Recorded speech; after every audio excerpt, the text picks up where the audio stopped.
What's up, guys? Welcome back to part 2 of the manual swap onto the E30. We're gonna get started with all the flywheel stuff. I'm gonna get the pilot bearing installed, flywheel, clutch, just get all the basics down there before we reseal the transmission, because I still don't have the parts, but I think they should get here today. They were supposed to get here yesterday, but I guess the shipping was delayed, but hopefully they get here today, and then we'll reseal the trans and we'll be able to throw it into the car. Now, if you guys are in the process of doing a manual swap to your E30, note that there is a difference between transmissions, flywheels, and that's going to go based off the model that you have. I have a 1987 325, and from what I understand, it's mostly on the E models, but it's better to just go underneath your car and check if you have the two sensors that mount onto the bell housing. These two sensors right here communicate with the ECU, and it tells it how fast the engine is running. You can also tell it if it's at top dead center or not. So it's very important that you have these two sensors here. Otherwise, if you get a transmission that does not have these holes right here and you have those two sensors, your car's not gonna start and you're gonna be freaking out. But here's a transmission that does not have the holes. This transmission is off a 1987 325i, so it does not have the holes for the crank position sensor, because the 325i has a crank position sensor on the front of the crank. You got to get the right combination of transmission and flywheel. So what I have in front of me is a genuine single mass flywheel. As you guys can see, there's a reference mark right here. It's going to communicate with these sensors. So it's very important that you get the right combination of flywheel, transmission, and yeah, I got lucky and I was able to trade transmissions with my friend because he's doing an M50 swap on an E30, and the M50 doesn't use the crank position sensors that get mounted to the bell housing. So I was able to trade him and I got saved on that. Otherwise, I would have been much deeper into my pockets than I already am. And just huge shout out to my homie. He really hooked me up with this one because I would have been screwed with this one. But this right here is a flywheel shim, flywheel spacer, whatever you want to call it. But it's very important that you install this piece, because what this does is as soon as you bolt down your flywheel and you torque your bolts down, this is going to evenly distribute the torque of all the bolts. I bought a brand new flywheel and it didn't come with this, so you have to order this separately if you guys are buying a brand new flywheel. So very important that you get this installed as well. Here's the new pilot bearing. We're going to be installing clutch alignment tool and our new throwout bearing.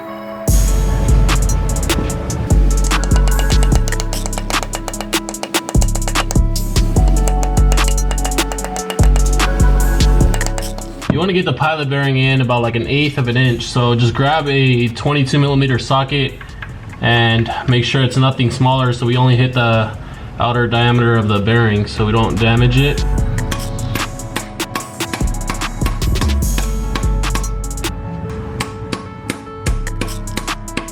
You can see that I got the bearing in about 1/8 to 1/4 of an inch in, so that's what we're looking for, because when we put the transmission in, the input shaft has to go through the center section here. So if you go too far in with the bearing, it's not gonna reach it and you're gonna have all sorts of problems. So I think 1/8 of an inch to 1/4 of an inch should be perfect. I'm gonna try to get the flywheel up there. It's pretty heavy, but there is a dowel pin right there. So the flywheel only goes on one way, but I am gonna block the camera a lot because this thing is pretty heavy. So just give me 1 second.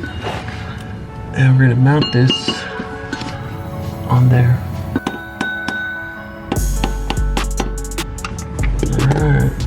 I'm gonna get all the bolts in, and don't forget to put this shim on there because this is gonna distribute all the torque of the bolts evenly. So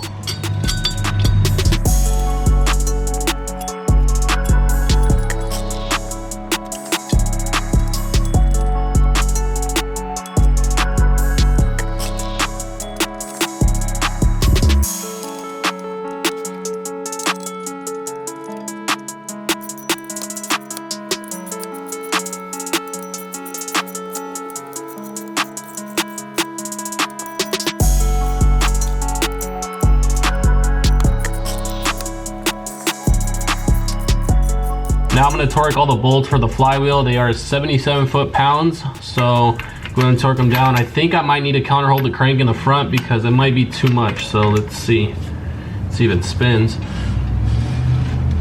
Yeah, I'm going to have to counterhold it. That's going to be a 22mm on the front crank, and then just have somebody counterhold that, and then we can torque the bolts down to spec.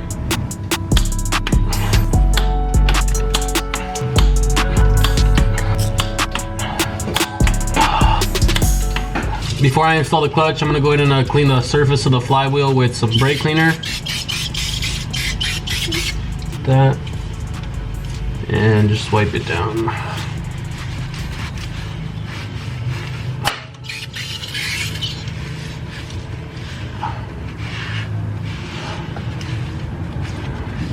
Now most importantly, make sure that you install your clutch correctly. You don't want to have any issues, so get your clutch alignment tool. Most clutch kits are going to have it labeled right here, like this one says gearbox side, and then on the other side it says flywheel side, so they're pretty user friendly. So now we get our clutch alignment tool, put it in the middle. It's going to go through the pilot bearing and we slide it in just like that. And our clutch is in. Now we grab the pressure plate and get it installed.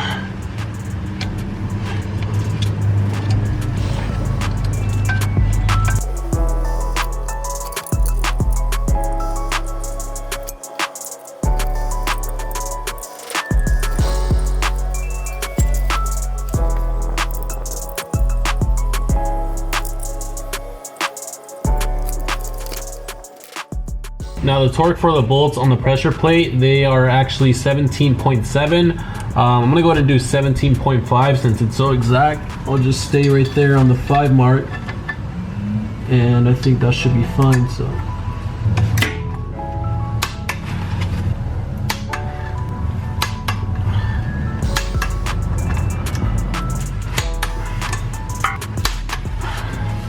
now we can take out the clutch alignment tool. I also got the clutch master cylinder in there yesterday as well, and I ran the hard line and I connected a new steel braided line that I got from Condor Speed Shop. So I want to say all the majority of the work is pretty much already done here. What's next is going to be resealing the transmission. So I'm going to go through it real fast and just replace all those seals that are just known to wear. These bushings are worn out as well. I don't have new ones, but I do have some in better condition, and they should work. I already took off the output flange, as you guys can see, but it's really difficult to get to that nut. So I'm gonna go ahead and show you guys the nut. So this is the nut that holds the output flange onto the back of the transmission. So you guys see that I grinded down this socket because you need a thin wall socket to actually access that bolt, because as you see, it's gonna have this plate around it and you need to fit a socket inside of there. So I couldn't find a thin wall 30mm socket, so I went to O'Reilly's and I picked this one up, and then I just grinded it down, as you guys can see, and I was able to get it to fit, but it did take me about like 20 minutes to make this work, but worked perfectly. Got it out, and now the seal is right there.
One last thing before I throw in the transmission, I'm probably just gonna jack up the oil pan from the front so I can lower the back end of the engine. That'll give me a lot more wiggle room down there, and it'll make the process a lot easier, but I don't think it's fully necessary. But let's get underneath the car and slap on the transmission.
I got the transmission in. I honestly thought I was not gonna be able to get it in by myself. Not gonna lie, I struggled a lot, guys. I used a lot of jacks. I used a scissor jack, and then I also used that jack in the front over there on the oil pan. That thing definitely helped out a lot. It gave me a lot more clearance to work with over here on the back, but slid the transmission in. I'm gonna go ahead and put all the bolts in. It's kind of boring stuff, so I'm not gonna show you guys, but I'm gonna get all the bolts on, and then we'll get to the rest of the drivetrain, putting in the drive shaft and all that stuff. But let me take care of these tedious Torx bolts, and then we'll get on to the other stuff. But hell yeah.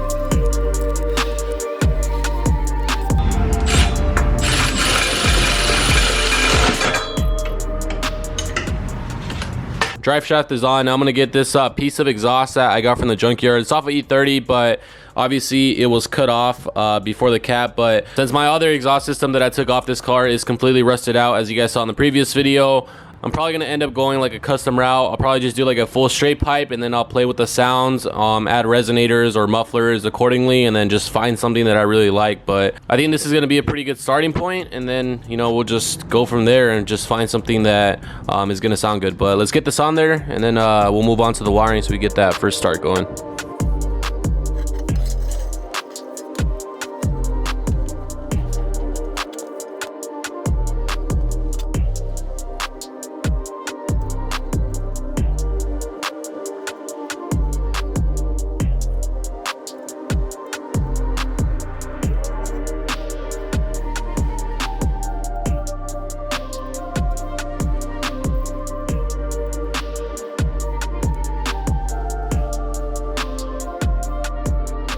All right, so now over here onto the wiring. It's pretty straightforward. So from what I understand is you literally just find this connector right here. So it's this black and yellow one. Go ahead and disconnect it. It's gonna be kind of hard. Like that. And now above the steering column, you're gonna have this whole bunch of wires right here. It's like mounted on top of the steering column, but you wanna pull it down, and then you're gonna disconnect this thick black wire right here. And now you're gonna get the one that we disconnected first, and you're gonna plug it in right there.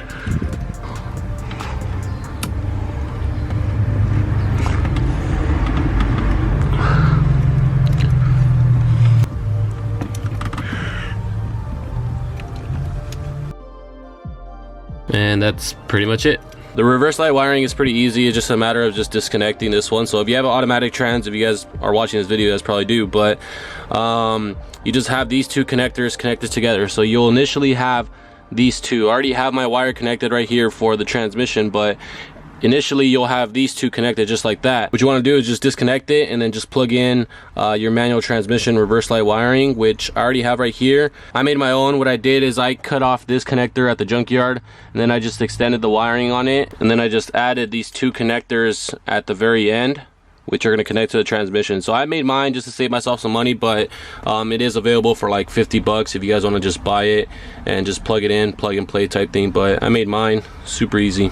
All right, so now I'm going to start the car. I think everything is already back on there. I got the air box back on. The only thing I don't have connected is going to be the vacuum for the booster, but I think it should be okay. If anything, it's just going to run a little bit rough because I think it might have a vacuum leak, but we'll see. I'm just going to start it up. I just want to see if everything is going to actually, if it's actually going to just start in general, because I had the transmission on there and I just finished the manual swap and then with the wiring and everything. So I just want to see if everything is good. So obviously there's a lot of stuff that I still need to finish up. I still need to put my brake booster on there, and I still need to do a ton of other stuff down there, install the slave cylinder and everything, bleed the brakes and everything. So a lot more work to do, but I just want to see if it actually starts. So it's going to be really loud if it does start, because obviously the exhaust is cut, but let's see.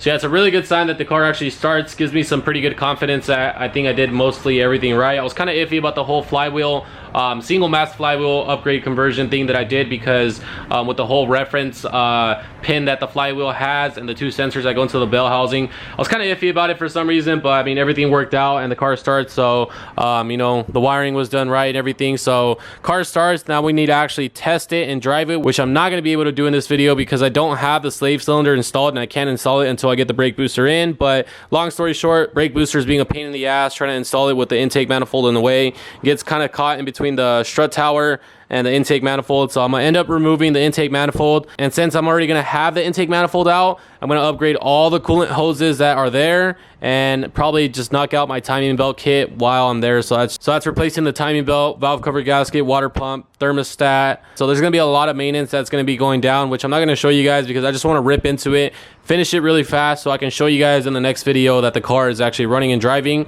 And if I do run into any issues, I'll show you guys what I run into, if there's any like weird noises coming from the 5-speed swap. But for the most part, I think I did everything right and everything is pretty much done. Drive shaft is on, exhaust is on and everything. So stay tuned for one of the upcoming videos. I am going to be doing a custom exhaust. Well, I'm going to be taking it to the exhaust shop and probably going to get a full straight pipe all the way to the back. And then I'm just gonna make some adjustments with like resonators and mufflers and just get that perfect tone that I want out of my E30, since my previous exhaust that I took off this car when I was starting the 5-speed swap was completely rusted out. So custom exhaust it's gonna be. So I'm really stoked to get a really nice sound out of this car. So make sure you guys stay tuned for that. But thank you guys for watching. I'll catch you guys in the next video. Later, guys.